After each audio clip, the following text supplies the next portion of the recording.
Back to Access Tech Live. And yes, we are here on Access Tech Live. Now, every year, Apple showcases the future of all of its various operating systems and software. And this year, of course, was no different. But with one big exception, and that is AI. Now, I have to start with the name, Mark, because AI... Of course you do. Look, you know, it's not artificial intelligence when it comes to Apple anymore. No, it is no, Apple intelligence. I think that is actually quite genius, to be perfectly honest. I love it. They've got a crack marketing team there, Stephen. Like they do. I mean, honestly, quite honestly, that wouldn't even come across my mind. But then I heard it, and I'm like, of course they did. Why didn't they do it? Now, there's so much that happens on stage at these events, and yes, it was almost 2 hours.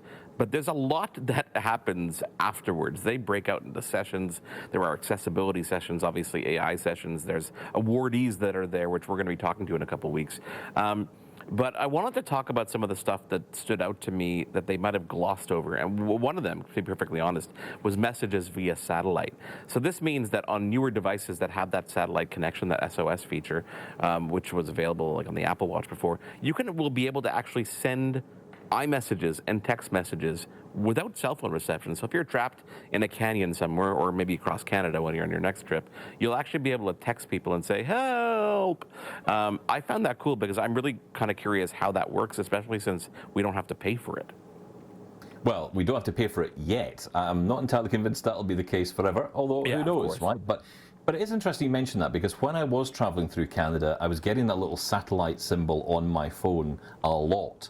And I was kind of wondering, okay, so, you know, at least I can call someone. And funnily enough, one of the things I thought was, it's so cool if I could just send a text. Can I do that? And of course, you can't. So, you know, that is something that's coming. I think that is absolutely fantastic. Do you know, I've got to say, I mean, all the things they talked about on stage, there was one thing that really stood out to me. And it's such a tiny thing, but as a blind guy, when I pick up my phone, I am often turning on my torch by accident a lot of the time, because the torch icon's in the bottom right of the screen. And sometimes when you touch the screen, especially even with voiceover on, you can accidentally turn on the torch. So your torch is on for hours and hours on end. It's draining your battery.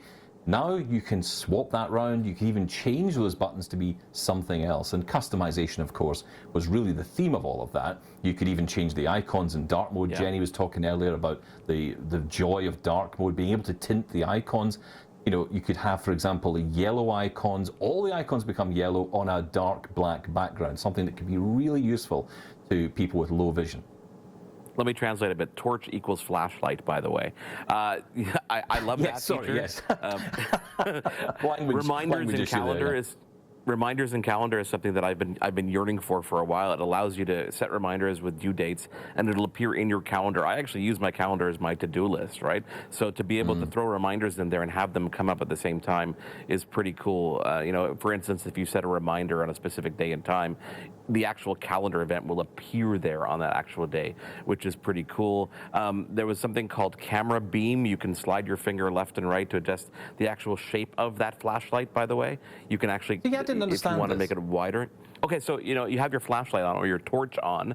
It's normally just bright. The whole area is bright. But if you want to focus that beam down to a more, it's like almost like in lighting in show business. You focus the spotlight on something. You'll be able to do that with your flashlight as well. So if you're trying to find a rat or something in the corner, really bad example, I know. You'll be able to. Is that what? Is that something that's is that software based, or is that something that's physically changing? Both. It's software and hardware. It's physically doing something on the light. It's actually focusing the light in some way, shape, or form. Again, things that we're going to dive deeper into. The other one that I saw was seeing voicemail transcriptions right in your notification. So instead of just seeing voicemail from Stephen Scott, it can show voicemail from Stephen Scott with an actual summary of what you might have said. And the same thing will happen in mail as well. The other one, you know, especially here in Canada, I live in Quebec, right? Bilingual people will know this. When you're trying to, you know, chat with somebody in English and French and change languages, it's been difficult because your keyboard's set to one mode now. Well, thanks to the intelligence features of the machine learning, it's going to detect it so you can type back and forth and not worry about autocorrect along the way. So, I mean, these are all little things that make a big difference. There's some visual stuff, Stephen, like when you touch the buttons on the side of the screen, your actual black bar of the screen, the outline, the bezel will actually kind of bump into the phone. Little animations like that.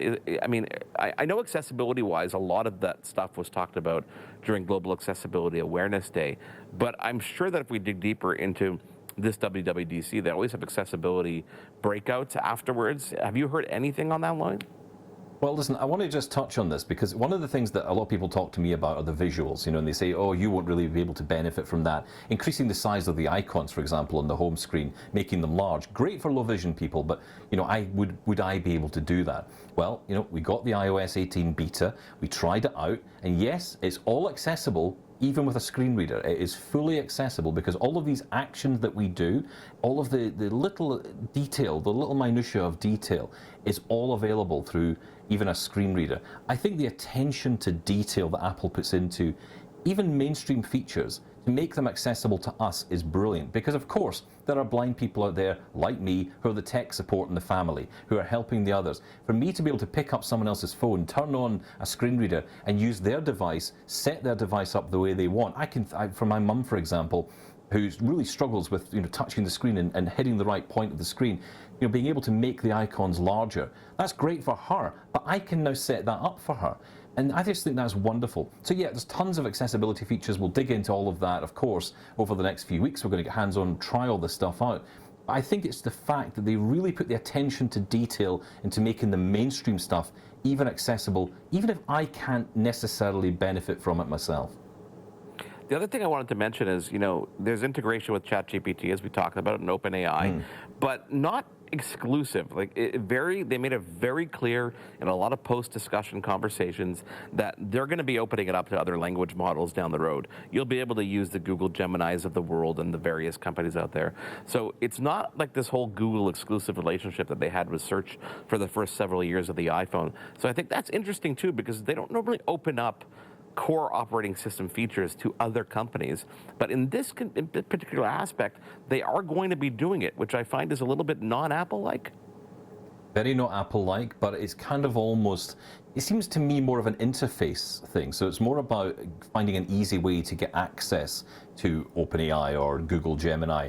I think what I took away from this event was, and in some ways I thought that the presentations around the new Siri, the new voice assistant, the new Apple Intelligence, was a little bit boring in some ways. It felt a little bit mundane, considering what we've seen over the last 18 months, the capability of OpenAI with GPT 4.0, which is coming. I see so much great innovation coming. But, I felt with Apple Intelligence, this feels a little bit tame. However, what they're doing is they're creating what I would say is useful artificial intelligence, stuff we will actually use every day. And I think that is the difference. And they're going to build this up over time. They are not going to do this the way that OpenAI are running. They're not going to go at that speed. But they're going to get there. And what they're doing is filling in the gaps with these other AIs. And more importantly, making it private. This is super locked down. If you've got your data on your device, it's not going anywhere else. I actually believe Apple when they say that privacy is at the core of what they do. I do believe that. I've no reason not to. It is true. No, it is true, Stephen. There definitely, and they made listen, they talked about privacy before they dove into the features, which I think is super important. Answer those questions before people even have a chance to ask them. But we're going to be digging into this. Apple Intelligence itself is not available in beta yet until they say late in the summer. I did reach out to Apple to talk to them about them. We're going to be talking to some cool developers because I'm really curious to see how they give developers access to all this as well. But Stephen, coming up after a quick break, what is in your Amazon basket right now? Everybody here, check your Amazon basket. I want to know what's in there. We'll get to that after a quick break here on Access Tech Live. There's more Access Tech Live to come. Get involved and have your say at Access Tech Live on social media. We'll be right back.